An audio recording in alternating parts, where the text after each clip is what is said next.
Guys, magka-cut naman tayo ngayon ng apple ba to? ng guava guys. Sobrang laki oh. Mas malaki pa siya sa apple. So, yung isa kasi guys is na-cut ko na to siya. So, tingnan natin. Kasi ayaw niya kasi guys na i-cut ng asawa ko na crispy pa siya. So, gusto niya guys is yung ano na ba, medyo malambot na. Kasi ganyan yung uso dito guys sa India. Ayan siya guys oh. Ayan. Sobrang pink na pink. So, ilagay ko lang siya dito guys sa bowl.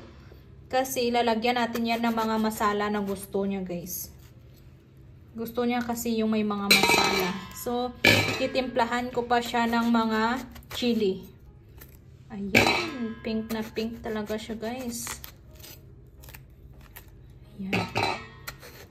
Sobrang laki. Hindi ko alam kung mauubos niya to no. Ganyan sila. Sa atin naman guys, sa Pinas, diba, is, yung gusto natin yung matutong ba. Dito naman, gusto nila yung malapit na mga amoy-ngamoy guys. Yung amoy bayabas na talaga. Yung amoy kilikili power na siya guys, bago nila kainin. So, ito guys, is may amoy na talaga siya guys. Pero hindi pa siya malala na maamoy.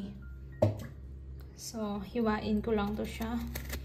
Actually, may hihiwain pa siya ng maliliit, no? Kasi sobrang laki nito. Ano daw to siya, guys, eh? Thailand. Thailand yata to na ano? Na bayabas. Hindi to India na bayabas, guys. So, ayan na siya. Ayan na siya, guys. So, ngayon, hihiwain naman natin siya sa pa-cubes lang. So guys, sabi ng asawa ko guys, is lalagyan ko siya ng mustard oil. So kasi masunurin tayo guys, lalagyan natin siya ng mustard oil. Konti lang siya. Ayan, okay na yan siya. Tapos lagyan natin siya ng asin. Lalagyan natin siya guys ng asin, konti lang din.